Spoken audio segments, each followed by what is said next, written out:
believe it or not, you are the only person that can make you truly happy. Hello, welcome back to or welcome to my channel. My name is Katie. Today I will be talking about things that we can do this year to make 2025 our happiest year yet. I want to start off by saying that this is not for the faint of heart, okay?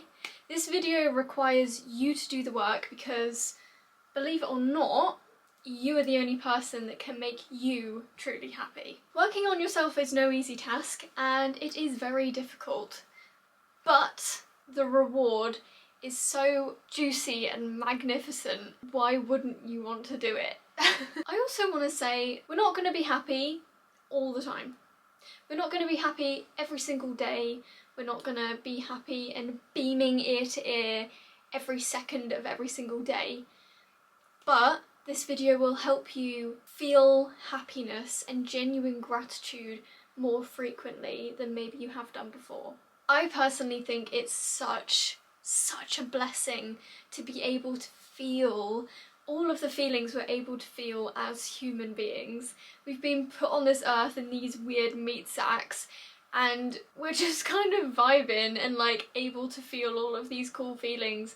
Some are very painful, but some are so beyond beautiful that I just don't think you could experience it anywhere else. First things first, we're gonna go into 2025 knowing that we can change.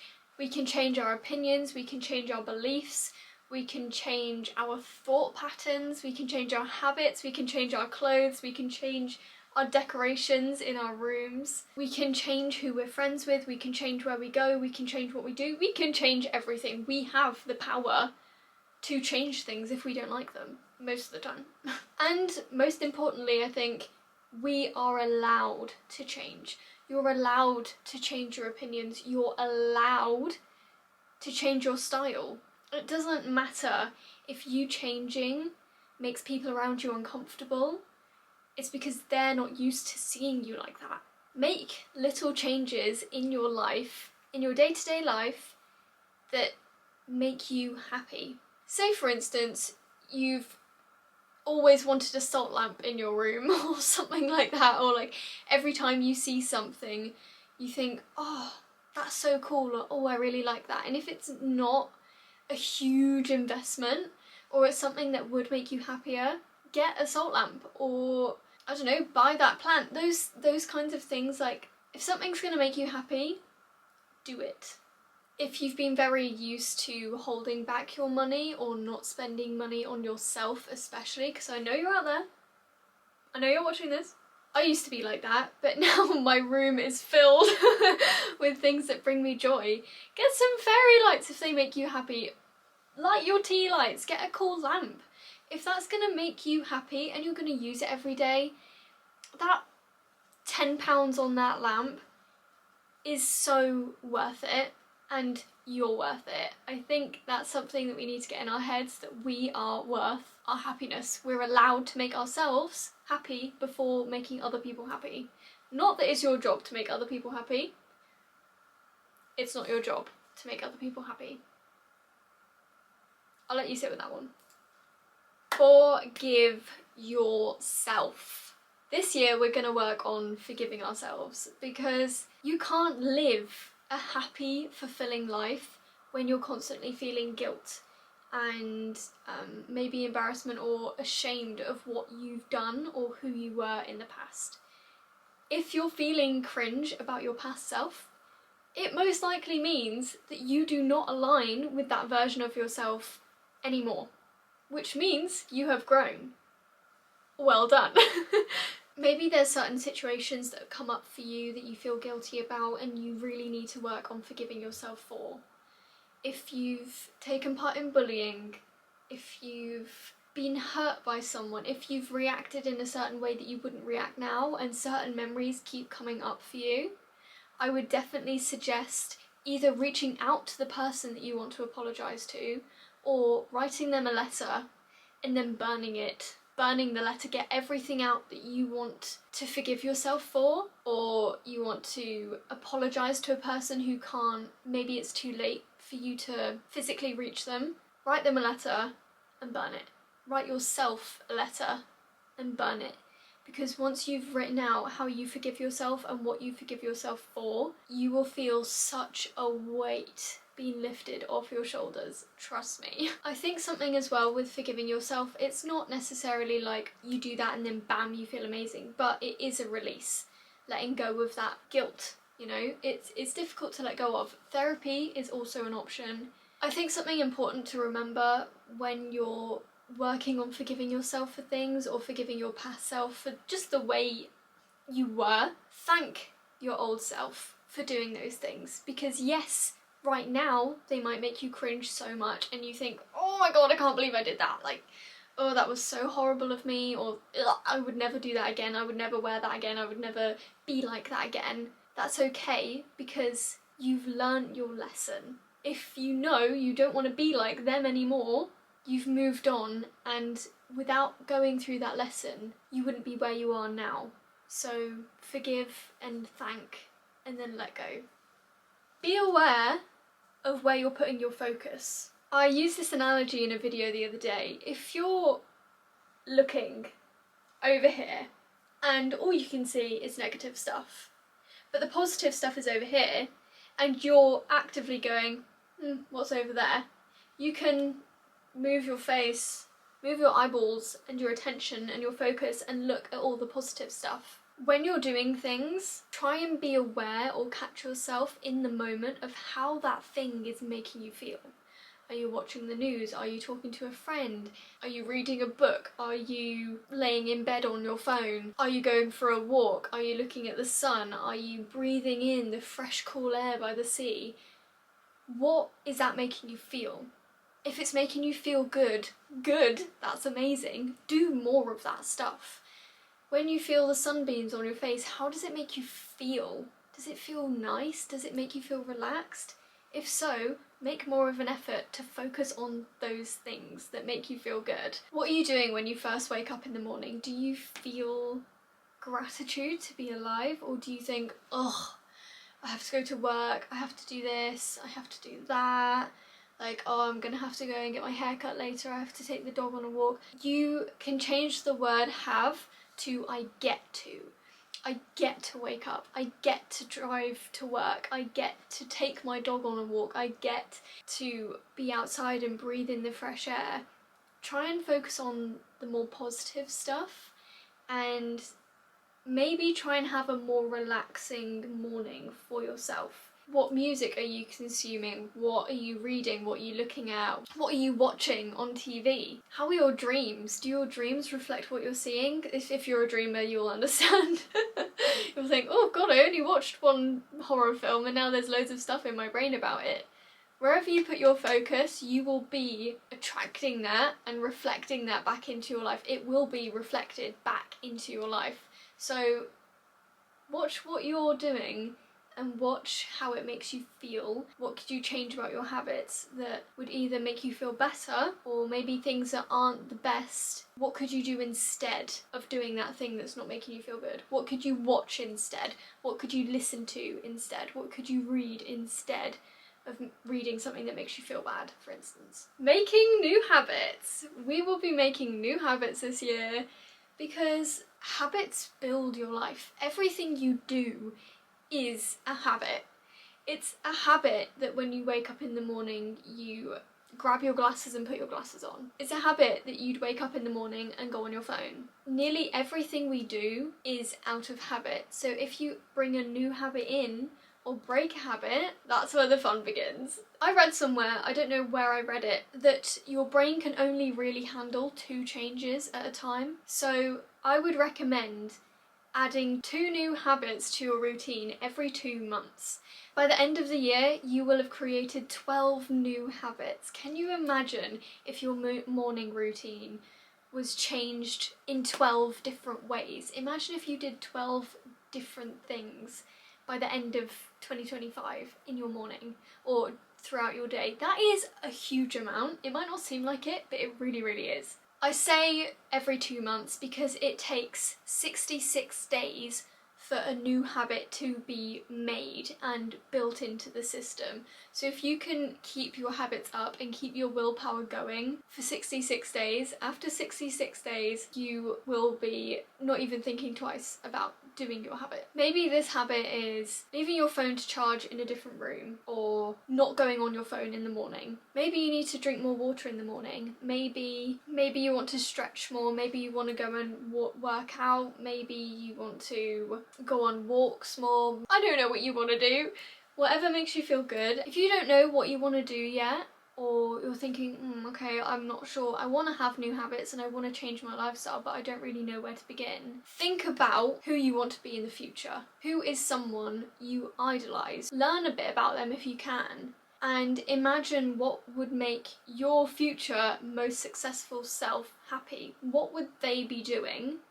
And start doing those things. You are not your thoughts, but your thoughts do control a lot of how you feel and how you think. If you feel anxious and you're getting intrusive thoughts, you're not going to be manifesting those thoughts.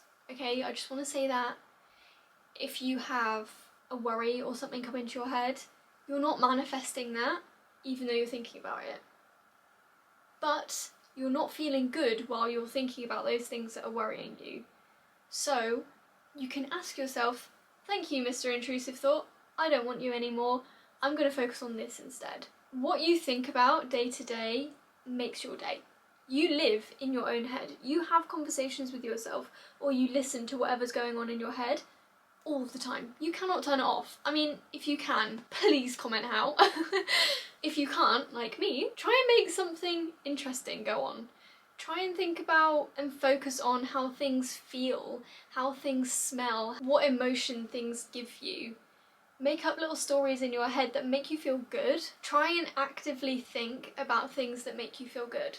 You know how you run through those little scenarios in your head, like, oh, I wish I would have said that to that person in this argument. Like, you start going round your head thinking of all the bad stuff that has ever happened in your life. Try and start imagining and daydreaming about all of the amazing stuff. Instead of talking about a scenario or thinking about a scenario, what would I do if I got mugged right now? Think, what would I do if I won the lottery right now? How would I feel if I was wearing that thing right now? What would I do if I just started dancing in the supermarket right now? Think about all these funny, interesting, better things that you can think about because you're allowed to talk to yourself. People always say that's the first sign of madness, but I think a bit of delusion is good for the soul, so what do you want me to say? Going off of the whole saying no to your thoughts, you can say no. Say no to people that you don't want to hang out with. You're allowed to say no when your friends ask you to go out and you don't really fancy it. You're allowed to hold yourself back from events, places, people if it doesn't feel right to you. It's really, really difficult, especially if you're a bit of a people pleaser. Saying no will build your confidence so tremendously. You'll be so proud of yourself by the end of 2025. You'll think, wow, because I said no to that person, because I said no to that thing, I was able to do something that made me happy. Also, I want to say, you are not in control of other people's happiness. That is not up to you. People might make you feel like it's up to you, and they might make you feel like you're a bad person or you're a bad friend for not doing what they want to do and sacrificing yourself. But this year, we are not sacrificing our own energy and own happiness just for someone else's. If it doesn't make you happy, it's a no. Go easy on yourself, because this is a difficult journey. Self-improvement, self-love, working on being happy, working on building your best version of yourself isn't an easy road to go down. And you will lose a lot of people on the way. You will probably feel like everything is crumbling around you because you're rebuilding the most successful version of you. People who were in your old life and who benefited from knowing the old you will not be happy about that, and it will show. These people probably won't be coming with you into your new timeline. That's okay, because the new people will come in. Take time to rest. Have candlelit showers or baths if you can. That has changed my life. Do things that make you feel good, even if it's turning your phone off at 7 p.m, reading your book sat next to your fire or in your bed, cozied up. Buy yourself a nice pair of pyjamas. Take pride in how you express yourself, because the way you express yourself authentically is such a beautiful thing for your soul, as well as the people who are on the same wavelength as you. And you will most likely find people who are on a similar path to you, and you will help each other grow by being your most authentic self. Let it go. Please do yourself a favour and declutter your room, your home, wherever you live. If you've got stuff that you've been holding on to for ages, whether that be clothes, whether that be like random trinkets, whether that be old paper, things that you thought you were going to do something with, like, oh, but I could do this with it, I'm not going to waste it, and you put it under your desk. I used to do that a lot. Get rid of it. If you haven't worn that item of clothing in 2 years and it's not like a costume or something special to you, get rid of it. Give it to a charity shop, put it on Vinted, do whatever you need to do. If you are holding on to trinkets that friends from primary school got you that don't mean anything to you because it was just a random present, get rid of it. If you've got old jewellery that's all manky and gross and you're never ever going to wear it again, get rid of it. If you've got things around your house that every time you look at them they give you zero feeling and they mean nothing significant to you, give them to charity. I used to really struggle with decluttering and getting rid of stuff because I knew the story behind it and I knew who gave it to me. I knew it was a present and I didn't want to make that person feel bad.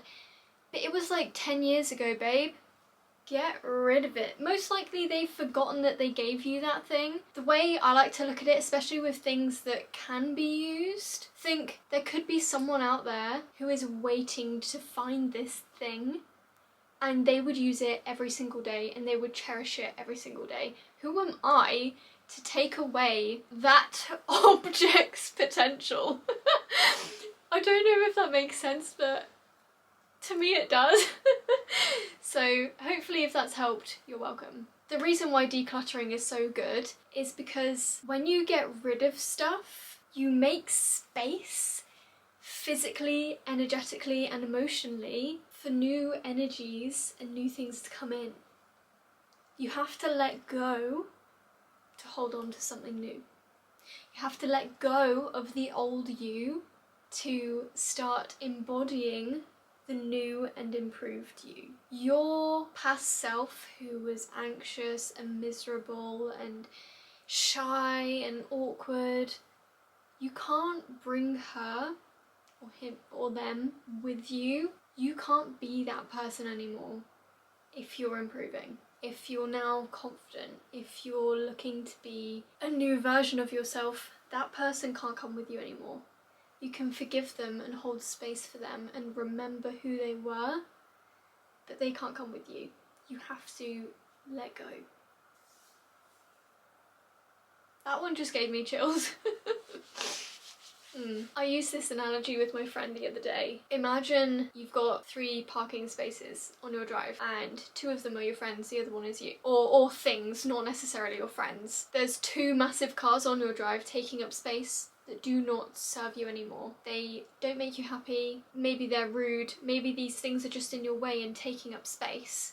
Taking up space. Once you get them off of your drive and they've gone, new people, new things, new habits, new energies can come in and park straight on your drive. Hopefully that made sense to you as well.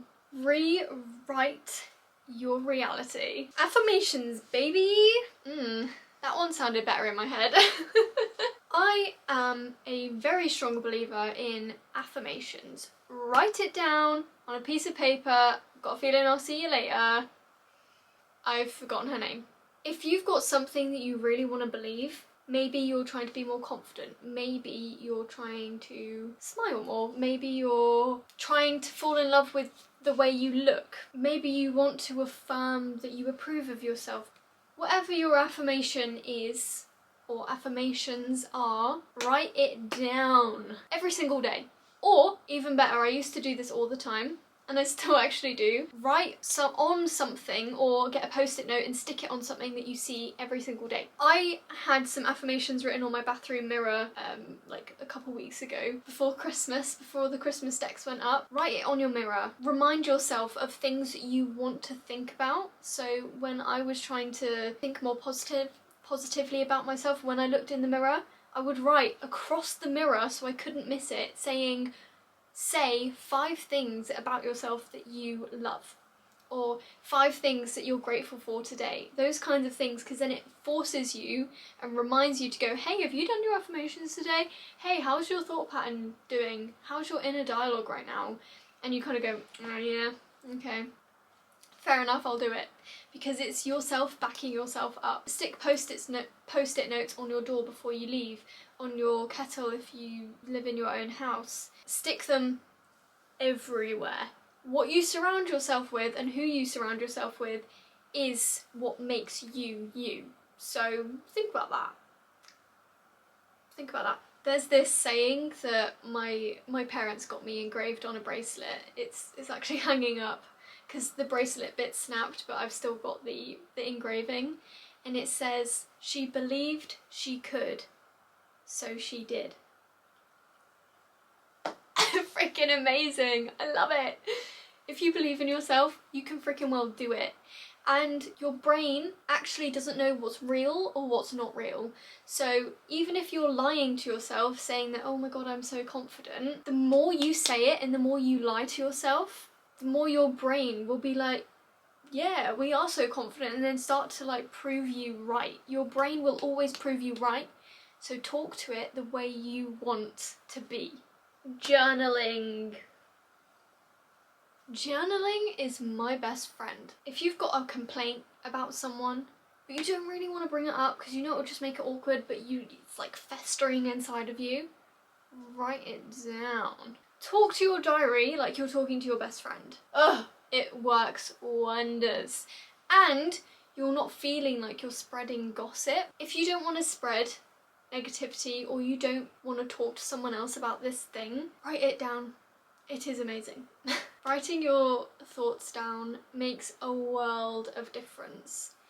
And it's also really fun to look back on at the end of the year, or maybe in a few years' time you open your book and you're like, oh my god, wow, I've come pretty far. And also I find that journaling stops my brain from going overload.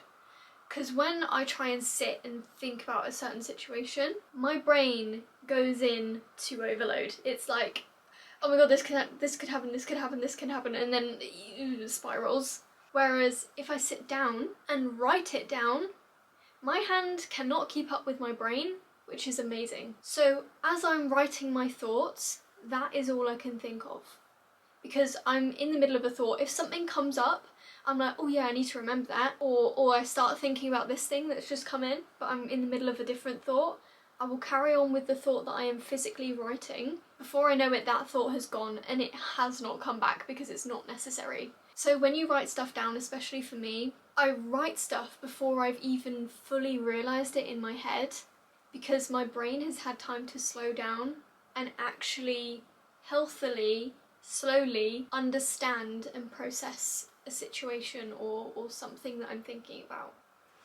You don't owe anyone anything, and you're going to remind yourself of this year. Just because you did stuff in the past for people, or you used to do certain things with certain people, and you've decided it's not really making you feel good anymore, you don't owe anyone anything. Even if you've done it before. Just because you've done something before doesn't mean you need to do it again for anyone.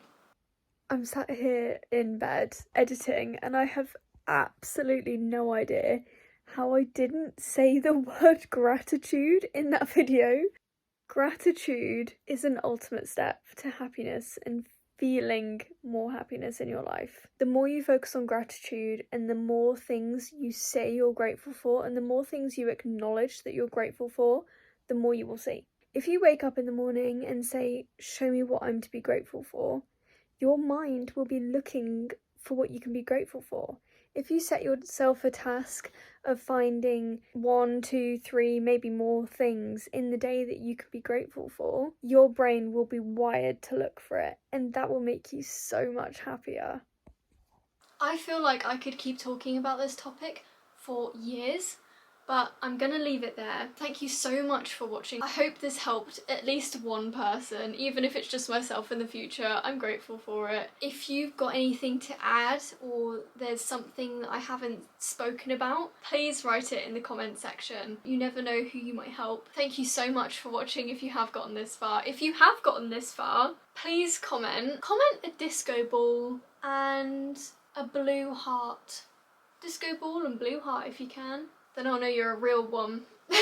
Thank you so much for watching. It honestly means the world to me. I hope I helped you. I really, really do.